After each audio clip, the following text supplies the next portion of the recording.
Second, configure quotes for your customers and track contracts. ठीक है. Oops.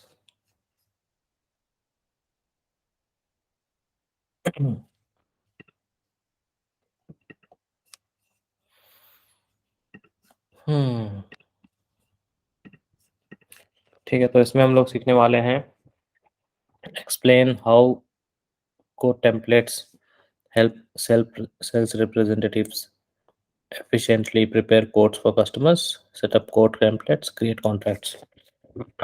तो जैसा कि सबको पता है, लास्ट यूनिट में हम बताए थे कि स्टार्टिंग होता है जब कोई भी अपॉर्चुनिटी या बिजनेस का, तो उसके लिए हम लोग कोड प्रिपेयर करते हैं कस्टमर्स के लिए कोड प्रिपेयर करते हैं, फिर कोड अप्रूवल के लिए जाता है कस्टमर्स के पास में.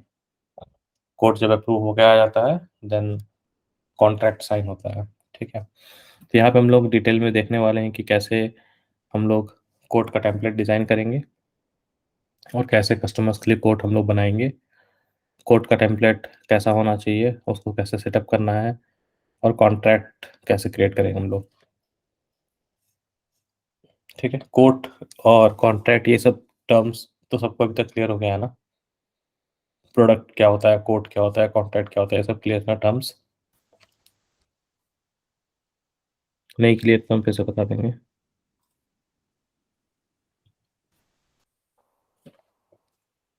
क्लियर है सबको? जी भैया. ओके, ठीक है, तो moving on. Customer quotes in Salesforce.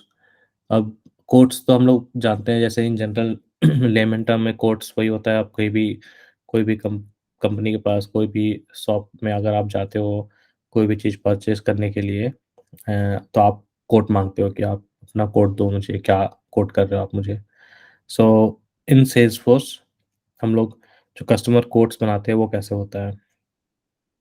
As your sales representative work their deals, they prepare quotes for customers. Quote show your customers the prices of the products and services your company offers. तो sales represent क्या करते हैं, जब वो लोग अपने deal पे काम करते हैं तो वो लोग कोड बनाते हैं कस्टमर्स के लिए. कोड जो है वो दिखाता है कस्टमर का कस्टमर को प्राइस, उस प्रोडक्ट और जो भी सर्विस प्रोवाइड कर रही है कंपनी उसका ऑफर दिखाता है. ठीक है, कोड में तो कोड में एक प्रोडक्ट लिस्ट होगा, उसका प्राइसेस होगा, क्या सर्विसेज एक्स्ट्रा प्रोवाइड कर रहे हैं, वो सारा डिटेल होता है एक्चुअली कोड में, right. Your reps have the flexibility to create a set of codes that show different combinations of products, discounts, and quantities. That way your customers can compare prices. तो आपका जो sales rape है वो code जो बनाएगा उसमें basically flexibility होता है डिफरेंट प्रोडक्ट का कॉम्बिनेशन दिखाने में, डिस्काउंट्स के साथ, क्वांटिटीज़ के साथ, ताकि वो कस्टमर को जो है कंपेयर करने में ईज़ी हो. तो फॉर एग्ज़ाम्पल ऐसे हो सकता है कि अगर हम गए हैं एक शॉप में, लेट्स से मैंने मेरा हम एक बिज़नेस स्टार्ट कर रहे हैं. हमको अपने बिज़नेस के लिए चाहिए 9 एसी. हम गए एक इलेक्ट्रॉनिक शॉप में, वहाँ पे गए, बोले भाई मेरे को 9 एसी चाहिए, उसका कोड दो. तो वो एक कोड बना के दिया, जो नॉर्मल कोड बना के दिया कि 9 एसी का आपको ये 4 लाख 5 लाख पड़ेगा. हम क्या किए, वो उससे पूछने लगे और एडिशनल बेनिफिट्स डिस्काउंट दे रहे हो, बाकी लोग एक्स्ट्रा डिस्काउंट दे रहे हैं. तो जो इनिशियल कोड कस्टमर को प्रोवाइड किया वो इलेक्ट्रॉनिक शॉप वाला, वो मे बी 4 lakhs का प्रोवाइड किया फॉर 9 एसी. अब कस्टमर को कन्विंस करना है कि वो कस्टमर कहीं और दुकान में ना जाए, तो उसको 2 दिन ऑफर और दे दिया कि अगर आप ये 9 एसी मास्टर कार्ड से लेते हो तो 10% डिस्काउंट. अगर आप ये 9 एसी वीज़ा कार्ड से लेते हो 5% डिस्काउंट. अगर आप 9 की जगह में 10 एसी लेते हो, additional 15% discount. There is a deal and bundle offer. तो क्या हुआ कि ये कस्टमर को 2-3 कोड दिखा दिए कि ये 2-3 कोड हैं, जो आपको 2-3 प्राइसेस भी मिल रहा है, आपको जो अच्छा लग रहा है वो ले सकते हैं. तो इसी तरह से जब सेल्सफोर्स में भी कोई सेल्स रेप जो है किसी कंपनी को अप्रोच करता है अपना प्रोडक्ट सेल करने के लिए, तो उसी तरह का वो मल्टीपल कोड्स जनरेट करके कस्टमर को भेज सकता है, with discounts, with bundle offer, with anything, with whatever जो भी कोट देना है वो दे के उसका ऑफ़र जो है प्रपोज़ करता है कस्टमर को। So customer then can compare कि हाँ, क्या बेनिफिट है डिफरेंट कोर्स में, कौन-सा हमको ज़्यादा बेनिफिट दे रहा है और मेरे पास परचेज़ करने के लिए वो सब है कि नहीं। उन सभी चीज़ों को ध्यान में रख के कस्टमर फिर कंपेयर करता है प्राइस को और उसके बाद फिर एग्री करता है किसी एक कोट पे, ठीक है? सो फर्स्ट थिंग फर्स्ट, और Salesforce admin Maria enables quotes, here's how. तो सबसे पहले तो हम लोग कोड इनेबल करेंगे सेल्सफोर्स में। एज एन एडमिन मारिया जो है वो इनेबल करेगी कोड। तो सेटअप में जाना है, कोड लिखना है क्विक फाइंड बॉक्स में और कोड सेटिंग्स में जाना है। सेटअप में जाएंगे, यहाँ पे कोड लिखेंगे, कोड सेटिंग्स में जाएंगे, यहाँ पे हम लोगों को सेलेक्ट करना है इनेबल, ठीक है। ये ऑलरेडी इनेबल्ड है तो यहाँ पे डिसेबल का ऑप्शन आ रहा है, तो यहाँ इनेबल करने की जरूरत नहीं है। अगर आप लोगों के ऑर्ग में यहाँ इनेबल का ऑप्शन आ रहा होगा तो आप उसको क्लिक करके इनेबल कर सकते हैं। Maria selects the page layout on which she wants the code related list to appear and then save her work। तो जब आप इनेबल करेंगे तो आपको पेज लेआउट के लिए भी सिलेक्शन देगा। तो आप जो भी पेज लेआउट सेलेक्ट करेंगे उस पेज लेआउट में वो कोड सिलेक्शन आपका आ जाएगा। तो इस और में जब हम इनेबल किए होंगे तो उसमें हम कुछ एक पेज टेम्पलेट सेलेक्ट किए होंगे तो उसमें आपका वो वहाँ पे आएगा अभी, ठीक है, अपॉर्चुनिटी में। Our sales rep Lance continues to work on an opportunity. He set the opportunity stage to proposal price quote. So now he is ready to get a quote to his customer, Dickinson's PLC. Let's look at how he prepares the quote. तो जो sales rape है lens, वो जो opportunity पे काम कर रहा है, वो अपॉर्चुनिटी का स्टेज को प्रपोजल प्राइस कोड पे डाल दिया। उस पे डालने का मतलब हो गया कि अब हमको प्रपोज करना है कस्टमर को कोड।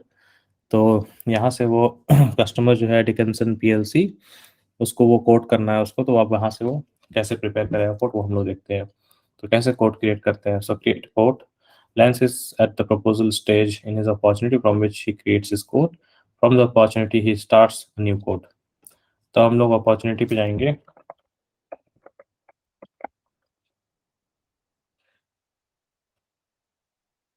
हम लोग किसी भी अपॉर्चुनिटी पे चल जाते हैं, मे बी दिस वन। अब हम लोग इसको प्रपोजल, कौन सा पे था, प्रपोजल, हम लोग कौन है प्रपोजल, हाँ प्रपोजल पे आते हैं, मार्क करंट स्टेज। अब प्रपोजल पे आए, यहाँ पे कोड का ऑप्शन है, ठीक है। यहाँ पे हम लोग कोड के ऑप्शन पे आना है और यहाँ पे नया कोड स्टार्ट करना है, तो न्यू कोड पे क्लिक करेंगे, ठीक है। अब यहाँ से हम लोग के न्यू कोड का ऑप्शन आ गया, इसमें एक्सपायरेशन डेट डालेंगे, फॉलो करते हैं। यहाँ पे क्या लिख रहा है, he enter specifics for the code. हम लोग यहाँ पे एंटर करते हैं details. For example the code will expire in this date, 50 custom system,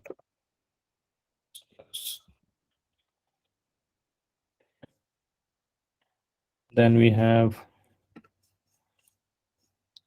let's save this work and then the new code appears। अब यहाँ से हम लोग सेव करेंगे इसको, ठीक है। तो इससे हमारा कोड बन गया, ओके। अब कोड बन गया है, तो कोड कुछ इस तरह से दिख रहा है, जो कि हम लोगों का यहाँ पे इस तरह से कोड दिख रहा है, ठीक है। अब कोड बन गया है हमारा। At this point he selects the quote and he sees that the product from the opportunity appears as a line item. Lance can add other products as line items if he wants to, ठीक है। तो यहाँ पे जो code हम लोग बनाए हैं, इस कोड में अगर हम जाएंगे तो यहाँ पे कोड में लाइन आइटम्स दिखना चाहिए। चूंकि मेरे अपॉर्चुनिटी में भी लाइन आइटम नहीं है प्रोडक्ट का कोई भी, वो वहाँ पे कोड में लाइन आइटम नहीं दिखा। तो आइडियली इसमें होना क्या चाहिए था कि जो अपॉर्चुनिटी होता है, जब हम अपॉर्चुनिटी बनाते हैं तो अपॉर्चुनिटी प्रोडक्ट भी ऐड करते हैं, ठीक है। प्रोडक्ट ऐड करें क्योंकि हम क्या बेच रहे हैं वो जानना जरूरी है। तो चूंकि हम प्रोडक्ट ऐड नहीं किए थे डायरेक्ट कोड बनाया, तो मेरे प्रोडक्ट में यहाँ पे कोड में मेरे यहाँ पे प्रोडक्ट नहीं है, उसका लाइन आइटम नहीं है, ठीक है। अगर हम यहाँ प्रोडक्ट बनाए हुए थे तो उसमें आ जाता। तो ये जो एग्जांपल लिया है, इस एग्जांपल में प्रोडक्ट था ऑलरेडी, ये जेन वॉट डीजल 1000 किलोवाट, तो ये प्रोडक्ट का यहाँ पे लाइन आइटम आ गया। ठीक है, तो वही बोल रहा है एट दिस पॉइंट वो सेलेक्ट करता है, वो देखता है कि अपॉर्चुनिटी अपीयर्स, एक लाइन आइटम बन के आता है, वो मेरे यहाँ पे लाइन आइटम बना है। अब यहाँ से लैन जो है और भी प्रोडक्ट्स ऐड कर सकता है। He is done for now but he can later choose to add more line items to the quote. तो चूँकि हम लोग यहाँ पे नहीं बनाए हैं, तो हम लोग प्रोडक्ट ऐड करते हैं अब यहाँ पे खुद से। तो हम लोग ये डालते हैं, इसको डालने के बाद इसमें प्राइस वगैरह सब हम लोग से डिफ़ॉल्ट लेते हैं, क्वांटिटी 5 सेव। तो यहाँ पे हम लोग क्या किए, एक प्रोडक्ट ऐड कर दिए। ठीक है, तो जैसे ही प्रोडक्ट ऐड किए, ये देखिए कोट में आ गया 595 ग्रैंड टोटल, सब टोटल जो कि 119 का स्नीकर है। इसको हम लोग 5 क्वांटिटी बेच रहे हैं, तो सब टोटल आ गया 595। ठीक है, तो इस तरह से हमारा जो है कोट वो तैयार है, और इस कोट में 595 का डील है जो कि हम भेजना चाहते हैं कस्टमर को। नेक्स्ट है, Lance plans to send multiple quotes to his customer after he and his customer agrees on a specific quote. Lance is ready to sync the quote. When he syncs the quote, its line items appears as the opportunities product. That way, Lance isn't at risk of having discrepancies between the line items in his quote and the product in his opportunity. यहाँ पे देखने वाला बात क्या है कि जैसा कि एग्जाम्पल हम समझाएं कि एक से ज़्यादा कोट हो सकता है, राइट? क्योंकि हम with different discount I can advise many codes. तो जैसे हम लोग एक कोड बनाए, उसी तरह से हम यहाँ पे मल्टीपल कोड बना सकते हैं। तो जब मल्टीपल कोड बना रहे हैं, तो मल्टीपल कोड्स हम फिर कस्टमर को भेज रहे हैं रिव्यू के लिए। तो हम रिव्यू के लिए भेजे, मार्क रिव्यू, अब वो कस्टमर के पास रिव्यू में गया हुआ है। ठीक है, अब यहाँ से सॉरी, ये रिव्यू में गया हुआ है इंटरनली कि हम जो प्राइस दिए हैं, तो हर जगह एक टीम बना होता है। हम एज अ सेल्स अगर बोल रहे हैं कि 595 में हम स्नीकर बेच रहे हैं, तो ये हुआ सेल्स प्राइस पे हम डाल रहे थे। इसको हम अपनी फाइनेंस टीम को रिव्यू के लिए भेजेंगे कि, और मैनेजर्स को रिव्यू के लिए भेजेंगे कि जो हम कोड बनाए ये सही बनाए या गलत बनाए। तो फिर मैनेजर चेक करेगा, बोलेगा okay it's all good, proceed, तो अप्रूव करेगा। अगर उसको कुछ खामी दिखेगा तो वो बोलेगा नहीं, rejected, go and modify the quote. तो हम लोग अज्यूम करते हैं कि अप्रूव हो चुका है, तो this is approved, approved code है। Now it will be presented to customers. अब कस्टमर को प्रेजेंट कर रहे हैं हम लोग। अब कस्टमर या तो एक्सेप्ट करेगा या तो डिनाई करेगा, डिपेंडिंग ऑन द कोड। अगर उसको अच्छा लगा तो हम लोग अज्यूम करते हैं 4-5 कोड भेज दिए थे कस्टमर को, और डिस्काउंट के साथ, non discounted, with bundles, with many other offers, and customer now decided to proceed with this quote. Assume करते हैं कि इस कोड के लिए कस्टमर जो है एग्री किया है। तो जैसे ही कस्टमर एग्री किया, एक्सेप्टेड हुआ। एक्सेप्टेड होने के बाद बोल रहा है कि जब वो कोड आपका रेडी हो, एक्सेप्टेड हो गया है, तो आप क्या कर सकते हैं, उस कोड को फिर सिंक करना है आपको। सिंक करने का मतलब क्यों है, क्योंकि जब अपॉर्चुनिटी हम बनाए थे, तो अपॉर्चुनिटी में हमने प्रोडक्ट डाला था एक, उस प्रोडक्ट में हमने डाला था कुछ प्राइस। अब हम चूंकि कोर्ट में डायरेक्टली काम कर रहे हैं, कोर्ट में हम गए हैं और यहाँ पे प्रोडक्ट ऐड किए हैं depending on the client request, कि हाँ क्लाइंट बोला कि नहीं ऐसे प्रोडक्ट हमको 5 क्वांटिटी चाहिए, 119 प्राइस पे चाहिए, तो सेल्स वाली जो टीम है वो ऐड कर दिए यहाँ पे। तो जब यहाँ पे ऐड कर दिए हैं, तो यहाँ से ये हो गया मेरा भी फ्रेश प्रोडक्ट जो भी मेरे कोर्ट में एडेड है। अब नाउ हमको मेक श्योर करना है कि जो अपॉर्चुनिटी में हम ऐड किए थे, वो कोड जो है कस्टमर को ना चला जाए। अपॉर्चुनिटी जब हम क्लोज करें, तो हमको मेक श्योर करना होगा कि जो कोड हमारा कोर्ट में है वही सिंक हो अपॉर्चुनिटी में। इसीलिए वो सिंक ऑप्शन है। सिंक का मतलब ही वही होता है ना, सिंक करना। तो सिंक यहाँ पे हम लोग करने के लिए स्टार्ट सिंक जैसे ही करेंगे, वो जो प्रोडक्ट है वहाँ पे सिंक हो जाएगा। ओके, ये colour account must be 8 digit count must be 8 character. तो ये यही होता है वैलिडेशन का फ़ायदा, देख लो। तो वैलिडेशन आज यहाँ पे हम लोग एक और देख रहे हैं यहाँ पे, कि जब हम लोग कुछ प्रोसेस करना चाह रहे हैं, अगर डर्टी डेटा है मेरे सिस्टम में, और हमको पता है कि ये डेटा सही नहीं है, तो वैलिडेशन चूंकि हम लोग लिखे थे अकाउंट में कि अकाउंट नंबर हमेशा 8 डिजिट का होना चाहिए, तो वो वैलिडेशन क्या किया, इस डेटा को बोला कि नहीं सही करके आओ डेटा, तभी अलाउ करेंगे तुमको कुछ करने के लिए। तो this is why you the validation rules are essential, कि जब भी वैलिडेशन रूल लिखते हैं तो उससे हमारा मेक श्योर करते हैं कि डेटा जो है गलत ना हो। ठीक है, तभी यहाँ पे 8 नंबर का डेट का अकाउंट नंबर नहीं था, अब हमको डालना पड़ा फोर्सफुली क्योंकि आगे नहीं बढ़ पा रहे थे। तो वापस हम लोग सिंक करते हैं। तो ये बेनिफिट्स है वैलिडेशन रूल्स का बेसिकली। अब यहाँ पे मेरा जो लाइन आइटम है वो सिंक हो चुका है। यहाँ पे मेरा सिंक वाला फॉल्स था, अब यहाँ पे ट्रू हो चुका है। दैट मीन्स ये सिंक हो गया अपॉर्चुनिटी में। अब हम वापस से अपॉर्चुनिटी में जाकर उसको रिफ्रेश करेंगे। रिफ्रेश करेंगे तो देखेंगे मेरा जो प्रोडक्ट था वो आ गया है। 119 प्राइस था, 5 क्वांटिटी था, 595 इज माय अमाउंट। तो this opportunity, now the quote is accepted and it's synced back to the opportunity. ठीक है, और अकॉर्डिंगली प्रोडक्ट मेरा अलाइंड हो गया है, प्राइसेस आर ऑल अलाइंड। ठीक है, next, prepare quotes for delivery to customers. अब हम लोग को कोड बनाना है जो कस्टमर्स को डिलीवर करने के लिए।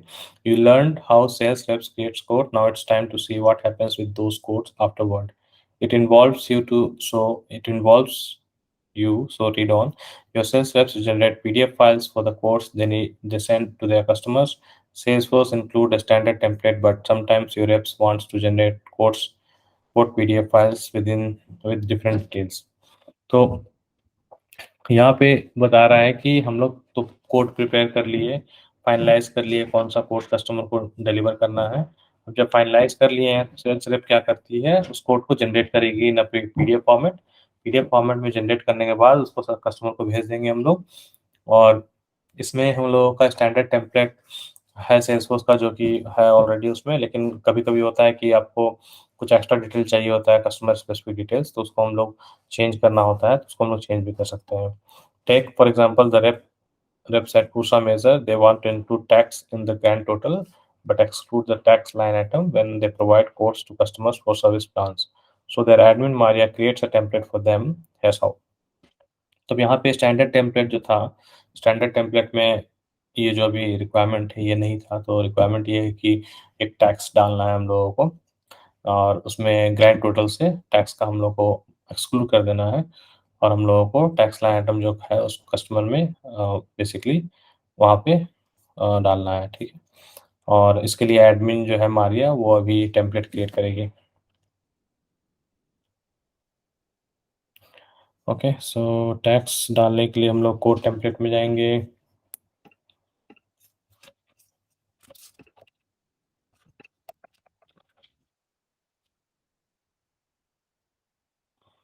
कोड टेम्पलेट्स में जाने के बाद हम लोगों को न्यू करना है। तो यहाँ पे स्टैंडर्ड टेम्पलेट ऑलरेडी है, लेकिन हम लोगों को स्टैंडर्ड यूज़ नहीं करना, हम लोग नया टेम्पलेट बनाना है। ठीक है, so from setup code template में गए हैं, हमारे यहाँ creates new template, then gives name. So इसका नाम होगा नो सेल्स टैक्स। देन तो सेव करना है। ओके, सेव करते हैं हम लोग। देन हम लोगों को Maria then scrolls to the total section and removes the text field. अब हम लोग को टोटल सेक्शन में जाना है, टैक्स फील्ड को रिमूव कर देना है। यहाँ से टैक्स फील्ड को हम लोग रिमूव कर देते हैं, क्योंकि टैक्स का लाइन आइटम नहीं चाहिए था, सिर्फ हम लोगों को वहाँ से इसको हटाना था। इसको यहाँ पे हम लोग सेव कर देते हैं। Then she saves her work. Maria is ready to release the template to reps. She activates it. अब हम लोग चूंकि टैक्स लाइन आइटम हटा दिए जो कि हम लोग को नहीं चाहिए था, अब हम लोग उसको एक्टिवेट कर देते हैं। तो ये हमारा एक्टिवेट हो चुका है। अब हम लोग को देखना है कि how sales rep generates PDF from quote. अब हम लोग कैसे पीडीएफ कोड जनरेट करते हैं वो देखना है। तो अब हम लोग जाएंगे कोड पे और वहाँ पे क्लिक करेंगे क्रिएट पीडीएफ। वापस से हम लोगों को कोड पे जाना है और यहाँ पे क्लिक करना है create PDF. Wait, I think generate document है, ये थोड़ा सा ना ओल्ड होगा, एक सेकंड।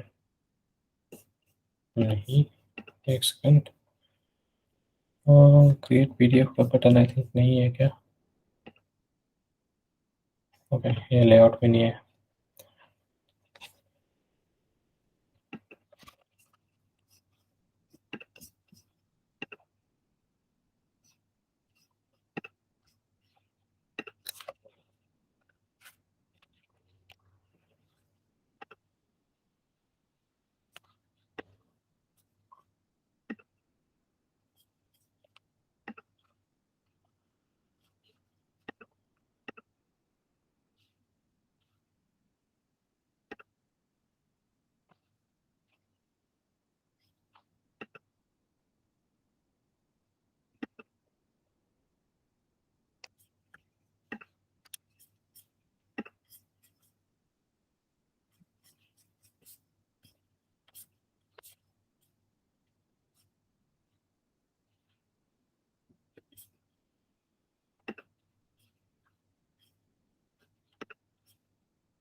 ठीक है, क्रिएट पीडीएफ का बटन अवेलेबल नहीं था। ये भी एक लर्निंग प्रोसेस है। तो जैसा आप लोग देख रहे हैं बटन नहीं था, तो हम अभी यहाँ पे ओवरराइड करके यहाँ से बटन पुल करके यहाँ पे डालें। हम लोग वापस से पेज में जाते हैं।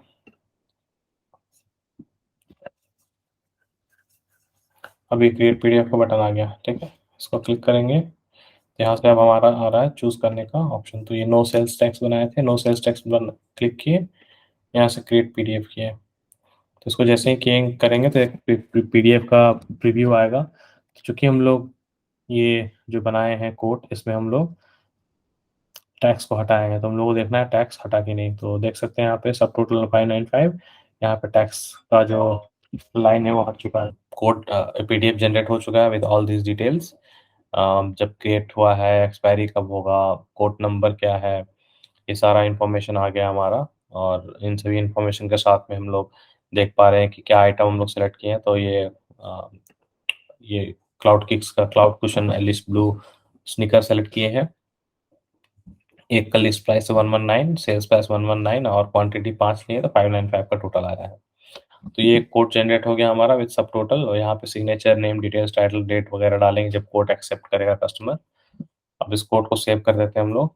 जैसे हम लोग इस कोड को सेव करेंगे, इसका जो पीडीएफ अटैचमेंट है वो सेव हो जाएगा अपने नोट्स एंड अटैचमेंट में, ठीक है।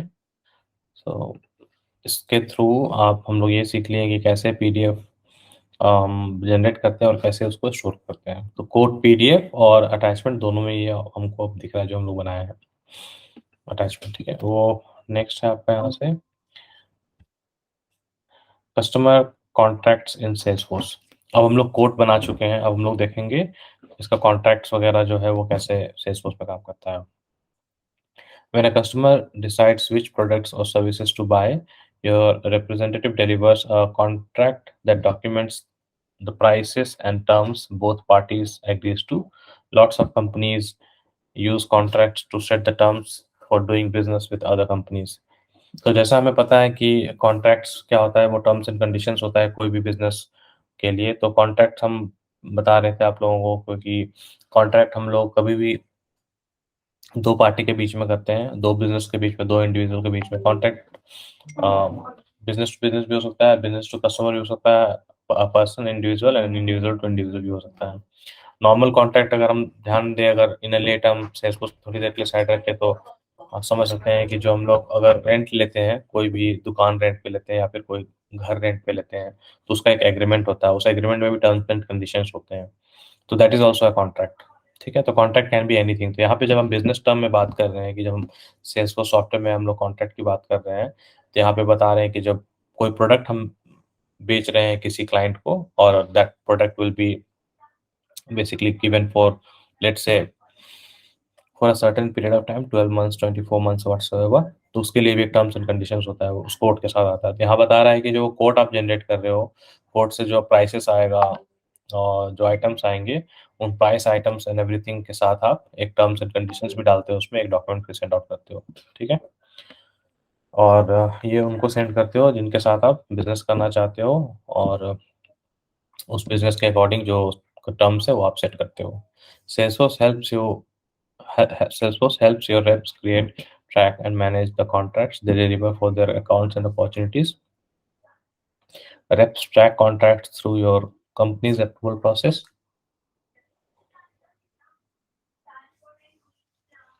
and they can use workflow alerts to remind them about contract renewals.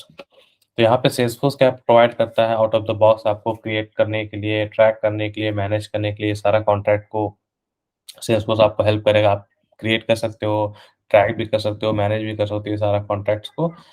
तो ये किसी भी अकाउंट और अपॉर्चुनिटी का अगेंस्ट होगा। जो भी अकाउंट अपॉर्चुनिटी आप बनाए होंगे उसके अगेंस्ट में आप कॉन्ट्रैक्ट बना के इसको मैनेज कर सकते हैं। तो ये जो कंपनीज का जो कॉन्ट्रैक्ट बनता है, ये कंपनी के अप्रूवल प्रोसेस के थ्रू भी भेज सकते हैं आप, ठीक है। ताकि आप जो कॉन्ट्रैक्ट बना रहे हैं कुछ भी लिख के उसको तो नहीं डाल देंगे ना। तो आपको एक हर कॉन्ट्रैक्ट को एक अप्रूवल का जरूरत होगा। हम उसमें लिख सकते हैं कुछ ऐसा टर्म्स एंड कंडीशंस जो हो सकता है क्लाइंट को पसंद आए, कस्टमर को पसंद आए। इट्स वेरी इंपॉर्टेंट कि जो भी कॉन्ट्रैक्ट हम बना रहे हैं दैट हैज अप्रूवल प्रोसेस। तो हाँ, उसका एक अप्रूवल मिले कि हाँ हमने जो लिखा है वो सही लिखा है, उसके बाद वो क्लाइंट के पास जाएगी, ये जो कॉन्ट्रैक्ट है उसका ये टर्म्स एंड कंडीशंस है। और फिर हम लोग वर्कफ्लो, एक टर्मिनोलॉजी है सेल्सफोर्स में जो हम लोग पढ़ेंगे आगे चल के। तो वर्कफ्लो जो है, उस वर्कफ्लो अलर्ट्स के थ्रू हम लोग यहाँ पे जब कॉन्ट्रैक्ट का रिन्यूअल नज़दीक आ रहा होता है तो रिमाइंडर भेज सकते हैं कि there is a customer X and that customer is near, the contract is near expiration, so उसका रिन्यूअल का टाइम आ रहा है। फॉर एग्जांपल 12 मंथ्स के लिए लिए थे, जनवरी में लिए थे, दिसंबर आने जा रहा है, दिसंबर में कॉन्ट्रैक्ट जो है फिनिश होने वाला है, नवंबर या अक्टूबर में जैसा भी वर्क फ्लो सेट करेंगे उसके अकॉर्डिंग आपको रिमाइंडर जाएगा कि आप रिन्यू कर लीजिए बोल के। ठीक है, so that is about renewal. Then अब हम लोग कैसे सेटअप करते हैं, setup contracts to appear on opportunities. हम लोग इसको सेटअप करते हैं अपॉर्चुनिटी में अपीयर होने के लिए। सो अगेन मारिया जिसको दिखा रहा है कि सेल्स एडमिन है, so Maria sales reps wants to see contracts on their opportunities, so she uses FLS, field level security, and field accessibility, not page layouts, to include a contract on opportunity details। तो हम लोग इसको enable करते हैं opportunity में लाने के लिए। तो जैसा स्टेप बता रहा है, हम लोग ऑब्जेक्ट मैनेजर में जाएंगे, वहाँ से हम लोग अपॉर्चुनिटी में जाएंगे, वहाँ से हम लोग कॉन्ट्रैक्ट फील्ड में जाएंगे, उसके बाद फील्ड लेवल सिक्योरिटी में जाएंगे।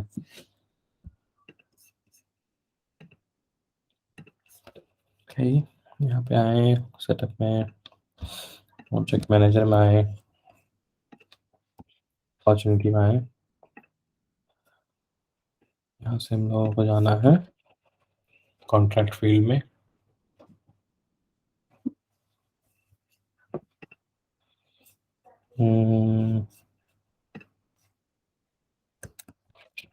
ये कॉन्ट्रैक्ट में आए, उसके बाद इसमें हम लोग को फील्ड लेवल सिक्योरिटी में क्लिक करना है, इसमें set field level security. Then selects visible for each profile that she wants the contacts related list to appear on the answer। Okay, तो यहाँ पे जैसा कि हम लोग को पता है फील्ड लेवल सिक्योरिटी हम लोग सेट करते हैं, जिसको भी हम लोग को एक्सेस देना है दिखाने के लिए विजिबल वाला करेंगे, रीड ओनली के लिए रीड ओनली वाला करेंगे। तो अभी हम लोग, चूंकि हम लोग एडमिन एज एडमिन काम कर रहे हैं, तभी हम लोग सिर्फ एडमिन को ही देते हैं। बाकी आप अकॉर्डिंग टू द रिक्वायरमेंट जब आप एक्चुअली डेवलपमेंट करेंगे, काम करेंगे, तो उसमें तुमको जिस प्रोफाइल को देना है उसके अकॉर्डिंग इनेबल कर सकते हैं। तभी हम लोग एडमिन क्लियर कर रहे हैं। ठीक है, एडमिन क्लियर करते हैं। ये यहाँ पे स्टैंडर्ड और कॉन्ट्रैक्ट मैनेजर के लिए भी क्या है, उसी के अकॉर्डिंग वो पढ़ा रहा होगा, इसलिए मॉड्यूल में कुछ टेस्ट रिजल्ट्स होगा, इसलिए आप लोग ये फॉलो कीजिएगा। हम अभी सिर्फ एडमिन के लिए किए हैं। उसके बाद व्यू फील्ड एक्सेसिबिलिटी में जाना है। ठीक है, फील्ड एक्सेसिबिलिटी में जाएंगे हम लोग।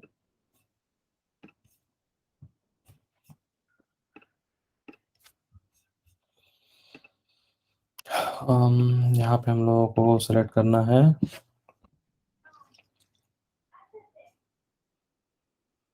अपॉर्चुनिटी। अच्छा नहीं, कॉन्ट्रैक्ट पे जाना है। अब इसमें दिखा रहा है ये फील्ड जो है हिडन है सबसे, तभी हम लोग जैसे इनेबल किए थे उसी तरह से यहाँ पे 3 प्रोफाइल के लिए यहाँ पे ऊपर इनेबल किया, तो तीनों प्रोफाइल के लिए यहाँ पे इनेबल कर रहा है। ठीक है, तो हम लोग चूंकि अभी एडमिन के लिए ही कर रहे हैं, तो सिर्फ एडमिन के लिए हम लोग करेंगे। ठीक है,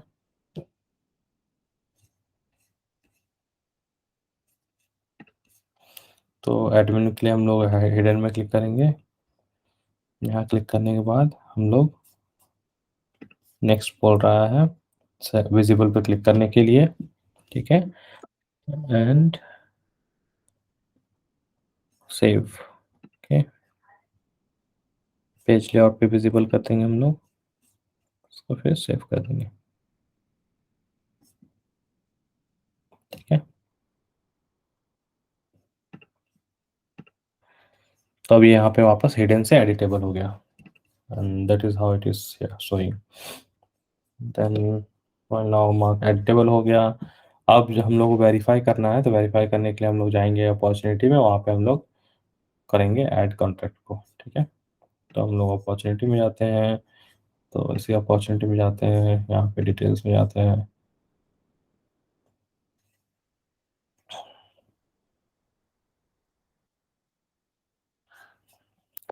कॉन्ट्रैक्ट यहाँ पे आ चुका है, ठीक है। अभी हम लोग कॉन्ट्रैक्ट नहीं बनाए हैं, इसलिए यहाँ पे कॉन्ट्रैक्ट आ नहीं रहा है। ये कॉन्ट्रैक्ट ऑलरेडी बनाया हुआ है, तो कॉन्ट्रैक्ट हम लोग बना लेते हैं एक।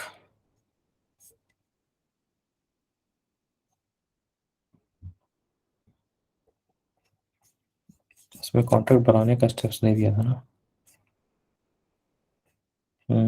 सिर्फ कोड बनाने का दिया था, ठीक है। After she saves new opportunity the contract related to its opportunity details. अच्छा, ये ऊपर नीचे कर दिया। कैसे कॉन्ट्रैक्ट क्रिएट करते हैं बाद में बता रहा है, ठीक है। तो अभी हम लोग यहाँ समझ गए कैसे इनेबल किए हम लोग कॉन्ट्रैक्ट फील्ड को। अब हम लोग देखेंगे कि कॉन्ट्रैक्ट कैसे बनाते हैं, और जब कॉन्ट्रैक्ट बन जाएगा फिर यहाँ एसोसिएट कर देंगे हम लोग उसको। तो how sales reps create contracts and relate them to opportunities. Now that Maria set up contracts to appear in opportunity details, let's see how her sales rep Lance creates contracts and relates them to his opportunity. अब चूंकि हम लोग contract को enable कर दिए opportunity में, और अब सेल्स रिप्रेजेंटेटिव जो है वो बेसिकली उसको कैसे बनाएगा कॉन्ट्रैक्ट्स को, और कॉन्ट्रैक्ट बनाए कैसे अपॉर्चुनिटी में उसको एसोसिएट करेगा, वो हम लोग देखते हैं। तो कॉन्ट्रैक्ट क्रिएट करने के लिए हम लोगों को कॉन्ट्रैक्ट ऑब्जेक्ट में जाना है ऐप लॉन्चर से, ठीक है। यहाँ से अब ऐप लॉन्चर में जाएंगे हम लोग, कॉन्ट्रैक्ट पे जाएंगे हम लोग। कॉन्ट्रैक्ट में जाने के बाद हम लोग न्यू कॉन्ट्रैक्ट करेंगे। अभी एक कॉन्ट्रैक्ट नहीं है, न्यू करेंगे हम लोग। स्टेप्स फॉलो करते हैं, जो भी डिटेल्स वो एंटर करेंगे and saves his work, okay. तो ऐसा कुछ स्टेप्स दिया नहीं, हम लोग खुद से डिटेल डालते हैं। तो स्टार्ट डेट मान के चलिए 25 डाल देते हैं, कॉन्ट्रैक्ट टर्म 12 डाल देते हैं कि 12 मंथ के लिए हम ये ले रहे हैं। अब गेट क्लाउडी वेस्ट ले लेते हैं कस्टमर। बाकी डिटेल्स मैंडेटरी नहीं है, इसको छोड़ देते हैं, अभी सिर्फ मैंडेटरी ही बातें हैं। इसको जैसे ही सेव करेंगे, कॉन्ट्रैक्ट हमारा बन चुका है, कॉन्ट्रैक्ट आ गया है। इस कॉन्ट्रैक्ट में 12 मंथ का कॉन्ट्रैक्ट बना है।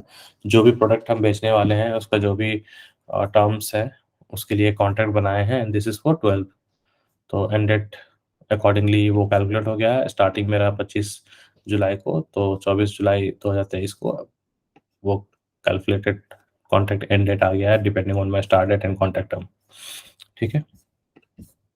अब चूंकि ये बन चुका है, मेरा रेडी है, वो लोग भी 12 ही लिया है, ड्राफ्ट है। अब add show the new contract automatically on the account, Maria can add the contract related list to the account page. हाँ, तो कॉन्ट्रैक्ट हमारा बन चुका है। अब हम लोग देखेंगे कि कैसे हम लोग कॉन्ट्रैक्ट को ऑटोमेटिकली अकाउंट पे एसोसिएट करेंगे, और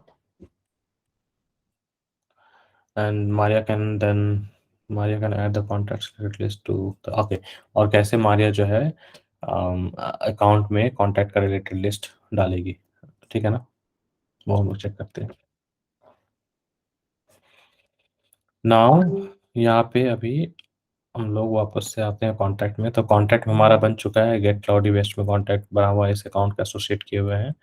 तो ये अकाउंट तो हम लोग कॉन्टैक्ट बनाने के टाइम में ही एसोसिएट कर दिए थे। अगर हम लोग अब अकाउंट में जाते हैं और उसके अकाउंट के रिलेटेड में जाते हैं, तो अभी फिलहाल अकाउंट के रिलेटेड में हमारा कॉन्टैक्ट नहीं है, ठीक है। अभी यहाँ पे कॉन्टैक्ट नहीं है, और अब हम लोगों को इसका रिलेटेड लिस्ट डालना है। तो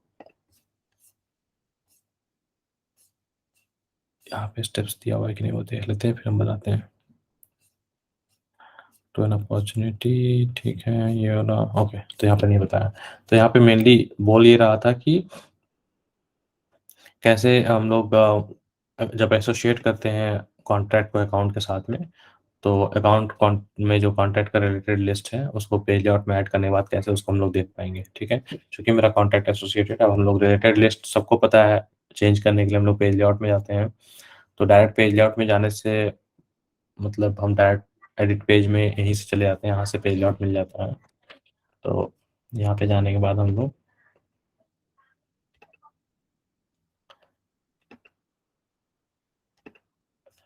कहीं डिटेल्स में आते हैं। डिटेल्स में आने के बाद इसमें जब क्लिक करेंगे तो पेज लेआउट खुद ब खुद आ गया है। इसमें पेज लेआउट में क्लिक करेंगे, जो प्रीव्यूड है मेरा अभी। इसमें आने के बाद हम लोग ये अकाउंट के थ्रू भी आ सकते हैं, बट यहाँ से डायरेक्टली हम लोग आ सकते हैं यहाँ से भी। अब यहाँ पे हम लोग रिलेटेड में ऐड करेंगे, ये कॉन्टैक्ट्स है, इसको हम लोग ऐड करते हैं, लेट्स से लास्ट में ऐड करते हैं। यहाँ पे ऐड कर दिए, इसको ऐड करने के बाद सेव किए, इसको अब वापस से पेज में जाते हैं, back.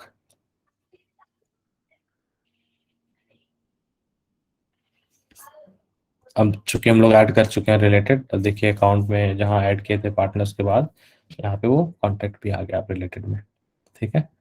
And now since we have created the record of contact already, इसको हम लोग फिर एसोसिएट कर सकते हैं अपॉर्चुनिटी में भी, जो अपॉर्चुनिटी हमारा था। तो हमारा अपॉर्चुनिटी था गेट क्लाउडी वेस्ट 50 स्नीकर्स। इसमें जो फील्ड अभी इनेबल किए थे हम लोग, उस फील्ड में हम लोग जाएंगे और यहाँ पे हम लोग वो कॉन्टैक्ट जो बनाया उसको एसोसिएट कर सकते हैं, ठीक है। तो इससे हम लोग कॉन्टैक्ट भी बना लिए, उसको एसोसिएट भी कर लिया अपॉर्चुनिटी से। अकाउंट में हम लोग उसको अकाउंट तो एसोसिएट कर ही दिए थे जब हम लोग कॉन्टैक्ट बना रहे थे, और अब हम लोग उसका रिलेटेड बना के रिलेटेड में भी कर लिए, ठीक है। तो ये सारा स्टेप्स यहाँ पे बताया हुआ है, वही चीज़ फॉलो करने के लिए बोला है। अब नेक्स्ट बता रहा है कैसे, अच्छा ये सेम चीज़ बताया कि कैसे अपॉर्चुनिटी में रिलेट करेंगे। तो अपॉर्चुनिटी को ओपन करना है, डिटेल्स में जाना है, कॉन्टैक्ट पे फील्ड पे जाना है, वहाँ पे जो कॉन्टैक्ट आप बनाए हो उस कॉन्टैक्ट को सिलेक्ट करना है और उसको फिर सेव कर देना है। इससे आपका जो है वो कॉन्टैक्ट अपॉर्चुनिटी से एसोसिएट हो जाएगा। तो ओवरऑल फंक्शनली यहाँ पे हम लोग ये सीखे हैं कि Maria got her sales reps on track to selling products from a price book she created. Remember how those prices were lower than the standard list values? Then Maria enabled quotes so that her reps can provide quotes to their customers. After her reps and their customers agrees on specific quotes, her reps can then sync the quote line items with the opportunities product. And finally, she set up contacts to appear on opportunity details and in a related list of on account, handy for letting reps quickly access their contacts. तो overall यहाँ पे बताया कि मारिया जो है वो कैसे sales rape को अपना प्रोडक्ट बेचने के लिए सब चीज़ को सेटअप की। उसमें पहले उन्होंने प्रोडक्ट सेटअप किया, प्रोडक्ट के बाद प्राइस बुक सेटअप किया, प्राइस बुक से प्रोडक्ट सेटअप किया, जो हम लोग फर्स्ट यूनिट में पढ़े थे। फिर वहाँ से हम लोग देखे कि कैसे हम लोग को डिस्काउंटेड प्राइस डालना है, तो उसके लिए अलग से हम लोग जब वो प्रोडक्ट में प्राइस बुक ऐड किए थे कस्टम प्राइस डिस्काउंटेड प्राइस के लिए, वो हम लोग सीखे। जब वो प्रोडक्ट तैयार हो गया, प्राइस बुक तैयार हो गया, मेरा सब कुछ, उसके बाद हम लोग सीखे कि कैसे अपॉर्चुनिटी बनाने के बाद अपॉर्चुनिटी में कैसे हम लोग प्रोडक्ट ऐड किए। प्रोडक्ट ऐड करने के बाद हम लोग सीखे कि हम लोग कोड बनाए। अब हम लोग एक कोड बनाए और कैसे मल्टीपल कोड्स बनाने के बाद हम लोग डिस्कस किए थे सिनेरियो की एक एसी खरीदने गए हैं। आप जब एसी खरीदने जाएंगे दुकान में, तो 4 दुकान से 4 कोट लेके आएंगे। अब जहाँ का कोट आपको पसंद आया कि दुकान एक्स से लिए 25,000, वाई से 26,000, जेड से 27,000, लेकिन कहीं पे आपको मिला 26,000 का और वो 3 साल का सर्विसिंग दे रहा है, तो ऑब्वियसली आप 26,000 3 साल सर्विसिंग वाला लेंगे इंस्टेड ऑफ 25, 26, 27, 28 वॉटेवर जो 4-5 दुकान वाला दे रहा है। तो दीज आर कोड्स। तो जब आप मल्टीपल कोड्स क्रिएट किए and in the quote also you added product की कोड बनाए, कोड में भी प्रोडक्ट ऐड किए with more discount, with more offers to convince and to win that opportunity कि हाँ भाई कस्टमर आप ये ले सकते हो, हम आपको ज़्यादा अच्छा से अच्छा ऑफर देंगे।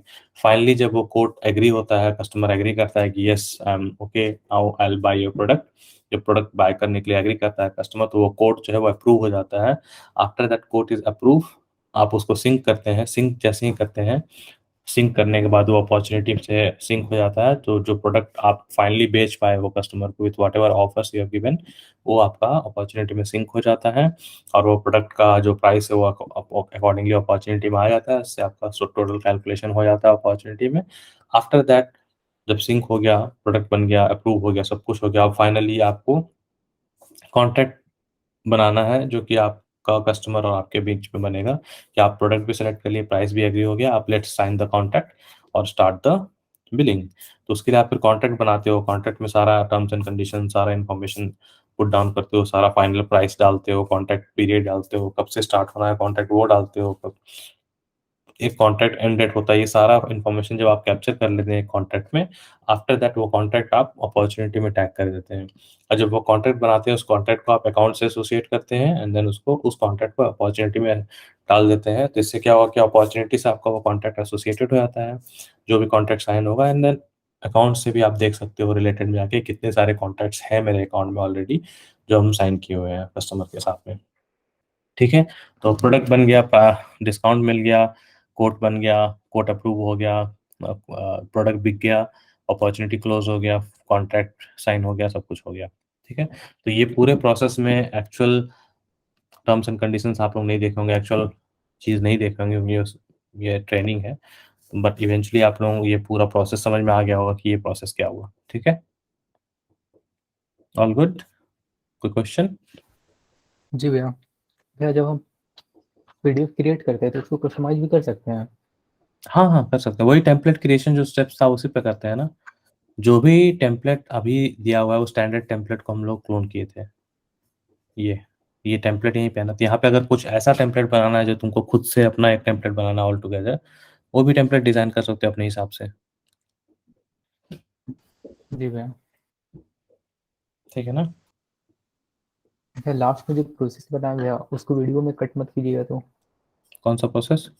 जो भैया अभी लास्ट में बताया ना ओवरऑल, अच्छा इससे ठीक है भैया। ठीक है, उसको नहीं कट करेंगे।